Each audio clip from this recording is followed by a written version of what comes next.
ಆತ್ಮೀಯ H16 news ಅರ್ಥಾತ್ ಸೀತಾರಾಮ್ ನ್ಯೂಸದ ವೀಕ್ಷಕರೇ, ನಾನು ನಿಮ್ಮವ ಎಂ ಆಯುಧ ಮಲ್ಲಪ್ಪ ಜೊತೆವರು. ತಾವು ಈಗ ಸುದ್ದಿಗಳ ಲೋಕಕ್ಕೆ ಎಂಟ್ರಿ ಹೊಡಿತಾ ಇದ್ದೀರಿ. ಈ ಸುದ್ದಿಗಳನ್ನು ಪ್ರತಿಯೊಂದು ನೋಡೋ ಜೊತೆಗೆ ನಿಮ್ಮ ಅಭಿಪ್ರಾಯಗಳನ್ನು ಹಂಚ್ತಾ ಇರಿ. ಯಾಕಂದರೆ ಈ ಸುದ್ದಿಗಳು ನಿಮಗಾಗಿ, ನಿಮ್ಮ ಬದುಕಿಗಾಗಿ, ನಿಮ್ಮ ವೈಚಾರಿಕೆಗಾಗಿ, ನಿಮ್ಮ ತಿಳುವಳಿಕೆಗಾಗಿಯೂ ನಿಮಗೂ ಗೊತ್ತು. ಜೊತೆಗೆ ನಮಗೂ ನಿಮ್ಮೊಂದಿಗೆ ಇದೊಂದು ಮಾತಾಡುವಂಥ ಜೊತೆಗೆ ಸುದ್ದಿಗಳನ್ನು ಬಿಡುವಂಥ ಕೆಲಸ. ಈ ಕೆಲಸದಲ್ಲಿ ನಾವು ನಿಮ್ಮೊಂದಿಗಿದ್ದೀವಿ ಅಂತ ಹೇಳ್ತಾ ನೋಡ್ತಾ ಇರಿ ಸುದ್ದಿಗಳನ್ನು.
ಅಲ್ಲಿಂದಲೂ ನೀವು ಪೊಲೀಸ್ FIR ಮಾಡ್ಬೇಕು, ನೀವು ಕಂಪ್ಲೇಂಟ್ ಮಾಡಿ 16ರಿಂದ ಯಾಕೆ ಎತ್ಕೊಂಡ್ ಬಂದ್ರು ಅನ್ನೋದ್ರ ಬಗ್ಗೆ ಇನ್ಕ್ವೈರಿ ಮಾಡಬೇಕು.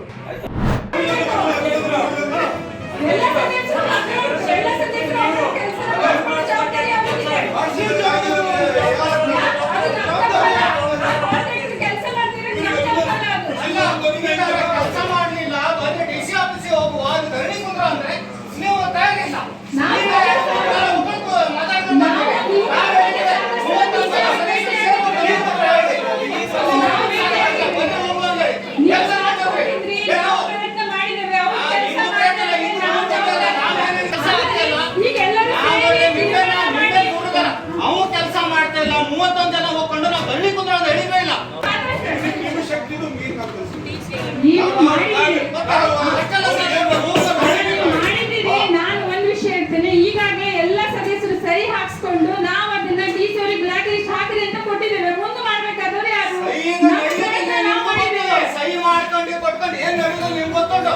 ನಾನು ಧರಣಿ ಕುಂದ್ರಾಗ ಹೇಳಿದ್ದೆ ನಿಮಗೆ, ಅದು ಹೋಗ ಅವ್ರ ಆಫೀಸ್ ಹತ್ರ ಧರಣಿ ಕುಂದ್ರಾಗ ಬ್ಲಾಕ್ ಲಿಸ್ಟ್ ಹಾಕ್ಲಿ, ಇಲ್ಲ ನಮ್ ಕೆಲಸ ಆಗ್ಲಿ, ಈ ಟೆಂಡರ್ ಕರೀಲಿ ಅಂತ ಹೇಳಿ ನಂತರ ನಾಳೆ ಒಂದ್ 8 ದಿನ ಇದೆ ಕೊಟ್ಕೊಂಡು ಏನ್ ಮಾಡ್ತೀರಿ? ಇಲ್ಲ, ಈಗ ಒಂದ್ ವಾರದಲ್ಲಿ ಎಲ್ಲ ಸದಸ್ಯರು ಬರ್ರಿ, ಒಂದ್ ವಾರದಲ್ಲಿ ನಾವು ಹೋಗೋ ವ್ಯವಸ್ಥೆ ಮಾಡ್ತೀವಿ. 2 ದಿನ ಮುಂದೆ 4 ದಿನ ಅಂತ ಹೇಳಿ ಹಿಂಗ ಮಾಡ್ಕೊಂಡು 2 ತಿಂಗಳ ತೆಗೆದ್ರಿ. ಇಷ್ಟೊತ್ತಿಗೆ ಆಗಿತ್ತು ರೀಟೆಂಡರ್ ಕರೀದಾರ. ಇಲ್ಲ, ನಾನೀಗ ಒಂದ್ ದಿನ ಡೇಟ್ ಫಿಕ್ಸ್ ಮಾಡ್ತೇನೆ, ಬರ್ರಿ.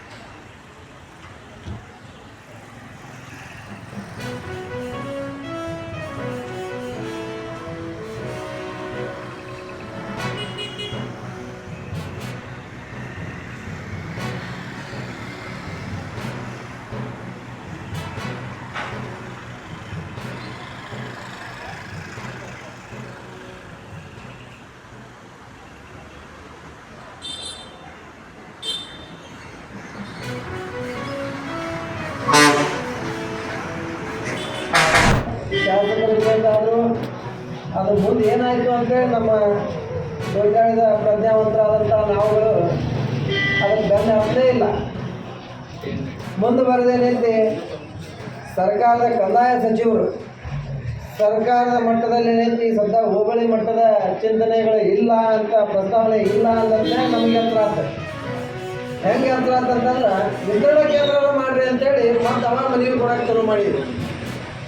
ಆದ್ರೆ ದುರ್ದೈವದಾಗ ಏನೈತೆ ನಾವು ಅದೃಷ್ಟವಂತರಾಗಿದ್ವಿ ಅಂತಂದ್ರೆ ಈ 2 ವರ್ಷದಿಂದನೇ ನಮ್ದು ಹೋಬಳಿ ಆಗಿಬಿಟ್ಟಿರ್ತದೆ. ಇವತ್ತಿನ ದಿವಸ ಅದು ಹೋಬಳಿ ಆಗಿತ್ತು ಅಂತಂದ್ರೆ ಅನೇಕ ಉದ್ಯೋಗಾವಕಾಶಗಳು ಸೃಷ್ಟಿಯಾಗಿದ್ವು. ಸುಮಾರು 20ಕ್ಕೂ ಅಧಿಕ ಅಧಿಕಾರಿ ವರ್ಗದವರಿಗೆ ದೊಡ್ಡ ಗ್ರಾಮದಲ್ಲಿ ಬಂದು ಏನೈತೆ ಆಫೀಸಲ್ಲೇ ಕಂಡುಕೊಡ್ತಿದ್ವಿ. ಅದರಿಂದ ಏನೈತೆ ನಮ್ಮ ಮುಂದಿನ ಮಕ್ಕಳ ಭವಿಷ್ಯದ ಉಜ್ವಲ ಒಂದು ಭವಿಷ್ಯಕ್ಕಾಗಿ ಏನೈತೆ ನಾವು ಆಸರ ಹಾಕೀವಿ.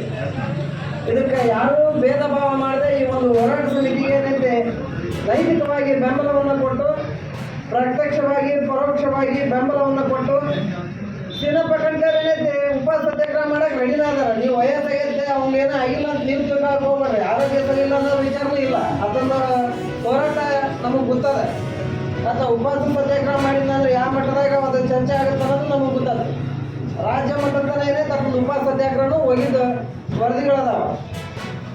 ಅಧಿಕಾರಿಗಳಾಗಿರ್ಬೋದು, ಜನಪ್ರತಿನಿಧಿಗಳಾಗಿರ್ಬೇಕು, ಯಾರಾಗಲಿ ಎಚ್ಚರ ತಗೊಂಡು ಏನೈತೆ ನಮ್ಮ ದೊಡ್ಡಾಳನ್ನ ಏನೈತೆ ದೊಡ್ಡಾಳ ಹೋಬಳಿ ವಿಸ್ತರಣಾ ಕೇಂದ್ರ ಅನ್ನೈತೆ ಆದೇಶ ಮಾಡಿಸ್ಕೊಂಡು ನಮ್ಮ ಈ ಒಂದು ಸಂಘಟನೆಗೆ ಏನೈತೆ ತಗೊಂಬಂದು ಕೊಟ್ಟ ನಂತರನೇ ಏನೈತೆ ಈ ಒಂದು ಅನಿರ್ದಿಷ್ಟಾವಧಿ ಧರಣಿ ಸತ್ಯಾಗ್ರಹವನ್ನು ನಾವು ಕೈ ಬಿಡ್ತೀವಿ. ಅಲ್ಲಿವರೆಗೂ ನಾವು ಏನೈತಿ ಅಹೋರಾತ್ರಿ ಏನೈತಿ ಈ ಒಂದು ಧರಣಿ ಪ್ರಕ್ರಿಯೆಯನ್ನು ಏನೈತೆ ಅವ್ರಿಗೆ ನಾವು ನೈತಿಕವಾಗಿ ಪರೋಕ್ಷವಾಗಿ ಪ್ರತ್ಯಕ್ಷವಾಗಿ ಬೆಂಬಲವನ್ನು ಕೊಡ್ತೀವಿ ಅಂತ ಹೇಳ್ತಾ ಈ ಒಂದು ಕಾರ್ಯಕ್ರಮದಲ್ಲಿ ನನಗೆ ಆತ್ಮೀಯರೇ, ಎಲ್ಲ ಸುದ್ದಿಗಳನ್ನು ನೋಡಿದ್ರಲ್ಲ, ಏನು ಅನಿಸ್ತು ನಿಮಗೆ? ಇದರಲ್ಲೇ ನಿಮ್ಗೆ ಲೈಕ್ ಆಗಿರ್ಬೋದು, ಡಿಸ್ಲೈಕು ಆಗಿರ್ಬೋದು, ಕಾಮೆಂಟ್ ಬೇಡಪ್ಪ ಅಂತೂ ಅನಿಸಿರ್ಬೋದು, ಕಾಮೆಂಟ್ ಮಾಡಬೇಕಪ್ಪ ಅನಿಸಿರ್ಬೋದು, ಶೇರ್ ಮಾಡಬಾರ್ದಪ್ಪ ಅನಿಸಿರ್ಬೋದು, ಅದು ಮಾಡಬೇಕು ಅನಿಸಿರ್ಬೋದು. ಏನಾದರೂ ಆಗಲಿ ಶೇರ್ ಮಾಡ್ತಾಯಿರಿ, ಈ ನ್ಯೂಸ್ಗಳನ್ನ ಹಂಚ್ತಾ ಇರಿ, ಜೊತೆಗೆ ಇದಕ್ಕೆ ಸಬ್ಸ್ಕ್ರೈಬ್ ಆಗ್ತಾಯಿರಿ ಅಂತ ಹೇಳ್ತಾ H16 ನ್ಯೂಸ್ ಅರ್ಥಾತ್ ಹೇ ಸೀತಾರಾಮ್, ಇದು ಸತ್ಯದ ಕೈಗೆ ನಡಿ. ವಂದನೆಗಳು.